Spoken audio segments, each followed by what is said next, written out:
Bom, vamos lá, gente. O que vai caracterizar, então, essa terceira fase da Revolução? A gente tem um retorno da alta burguesia girondina. Obviamente, há um processo de perseguição aos jacobinos. Na verdade, há uma grande preocupação, na verdade, em voltar ao que alguns historiadores chamam de um retrocesso histórico. Como assim um retrocesso? A gente teve a alta burguesia no poder, primeira fase, vem a segunda fase com várias conquistas populares, e a terceira fase vem e é como se a gente voltasse lá para a primeira fase. É como se a preocupação fosse exatamente acabar com essas conquistas jacobinas, com esse processo de radicalização. Entende? Então, por isso, muitos chamam esse período de um retrocesso histórico. Então, é de se imaginar que quando você assume esse diretório... Por que é um diretório? Porque é um grupo de diretores. O executivo vai ser formado por 5 diretores, não mais um, para evitar o quê? Claramente com o objetivo de evitar uma nova ditadura. Então, você tem aí 5 diretores, um legislativo formado, inclusive, por uma Câmara, por uma instituição bicameral, perfeito? A Câmara dos 500 e a Câmara dos Anciãos. Então, assim, nós temos uma preocupação clara em gerar, nos aproximar de um princípio democrático. O voto universal é abolido, acaba aquela questão de redistribuição de terras. A lei dos máximos, que era uma lei que tabelava preços, tabelava os salários e os preços, foi uma outra medida jacobina, numa tentativa de inibir a forte inflação francesa naquele momento, né? Também acaba, até porque a lei dos máximos, assim como a distribuição de terras, não tinha funcionado muito bem. Quando o governo jacobino tabelou os preços, falou, ninguém mais pode aumentar preço para tentar controlar a inflação, isso acabou gerando crise de quê? Crise de desabastecimento, as pessoas não colocavam os produtos nas prateleiras. Então isso acabou gerando um mercado paralelo, um mercado negro, onde havia o ágio, havia uma inflação escondida. Então, de fato, acabar com a lei dos máximos, a lei do máximo geral, não foi assim, digamos, um tamanho retrocesso, e sim uma adequação à realidade da economia francesa naquele momento. A distribuição de terras também não teve esse impacto muito grande, não foi muito favorável. Por quê? Porque quando você, imagine você, quando as terras mais... Quais são as primeiras terras a serem distribuídas? Aquelas daquela nobreza próxima a Paris, que foi a primeira nobreza a fugir, né, quando as notícias chegaram aos camponeses, as revoltas começam a acontecer, a nobreza foge, essas terras então já são distribuídas. Essas terras próximas a Paris, que foram distribuídas, o camponês que recebe uma terra, ele vai produzir para quê? Para vender ou para comer? O camponês faminto vai produzir para comer. Então aquelas terras próximas a Paris param de abastecer o centro urbano de comida. Com menor quantidade de comida chegando a Paris, caramba, o preço dessa comida aumenta ou diminui?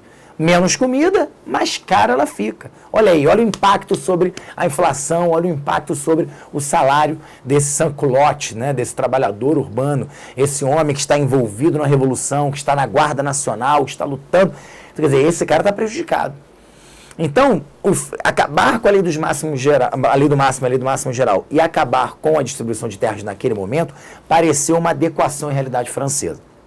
Mas o fim da desapropriação de terras, o retorno ao voto censitário mostram para a gente que essa terceira fase também é uma fase bastante moderada, tá? Uma fase controlada por essa alta burguesia, pelos banqueiros que estão inclusive financiando e remodelando o exército francês. Cabe lembrar que as guerras não pararam.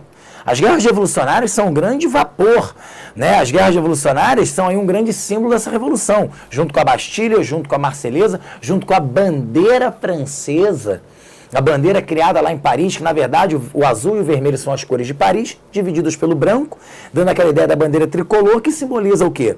A liberdade, fraternidade, a igualdade, a liberdade e a fraternidade. Né? E que é uma influência, inclusive, para todo mundo ocidental. Repara que todos os países, a maior parte dos países que surgem no século XIX, eles vão adotar a bandeira tricolor. 2 casos aí famosos, o caso da Itália e da Alemanha, que vão se unificar tardiamente, na década de 1870, estão lá com as suas bandeiras tricolor.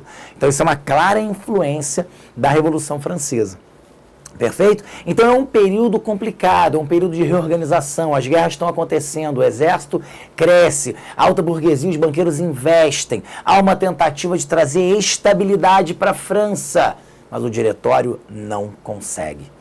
Imaginem vocês, as tentativas contra-revolucionárias, os grupos contra-revolucionários ainda são muito grandes. Os revoltas jacobinas, elas acontecem durante o diretório. Revoltas monarquistas, né, que eles querem o retorno da monarquia. Claro, os monarquistas não acabaram, não sumiram, não foram aniquilados, eles estão ali, eles querem o retorno da monarquia. Nós temos aí as coligações europeias, Áustria, Prússia, Rússia, Suécia, tentando invadir a França e derrubar o governo revolucionário. Nós temos a conspiração dos iguais. O que é a conspiração dos iguais? Um movimento que ocorre dentro da França revolucionária, liderado por um homem chamado Graco Babeuf. É um homem que vai dizer que naquele momento os humildes deveriam se unir e pegar em armas para derrubar aquele governo burguês e estabelecer uma ditadura dos humildes. Gente, se a gente pegar essas palavras de Graco Babeuf, né, em luta dos humildes, ditadura dos humildes, e tirar e colocar proletariado, a gente praticamente está ouvindo o quê? As palavras de Karl Marx.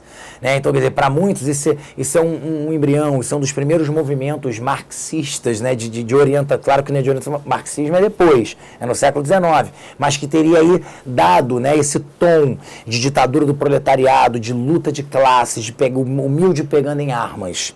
Perfeito? O movimento, obviamente, foi reprimido pelo exército francês, assim como os demais movimentos foram reprimidos, ok? Mas a instabilidade política não estava resolvida. Então, o exército francês, muito forte, sob a liderança de um jovem general, mesmo, além de conquistas no exterior, conseguem ali reprimir revoltas monarquistas, revoltas jacobinas, conseguem reprimir a conspiração dos iguais. Mas a burguesia precisa de estabilidade. A gente sabe disso. Crescimento econômico depende de estabilidade política. E isso o diretório não conseguiu. Mas vão buscar aí dentro. Um determinado grupo dessa alta burguesia começa a conspirar contra o governo do diretório e um golpe será dado. Né?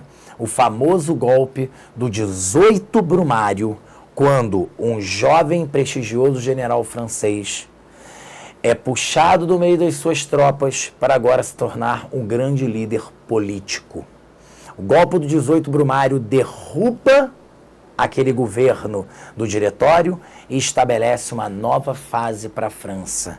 Esse homem se chama Napoleão Bonaparte.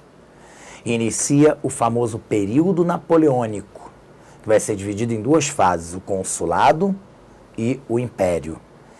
Eu queria encerrar com a frase de Napoleão Bonaparte. Quando ele, ao assumir o consulado como primeiro cônsul da França, ele diz: a partir de hoje, a Revolução Francesa acabou. Mas essa frase não quer dizer que a Revolução, os princípios liberais, a derrubada do antigo regime clássico tenha acabado.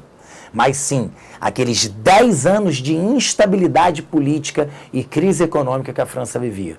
A partir de agora, Napoleão Bonaparte encarna a promessa de uma França estável, crescente. Seria a construção de um novo império.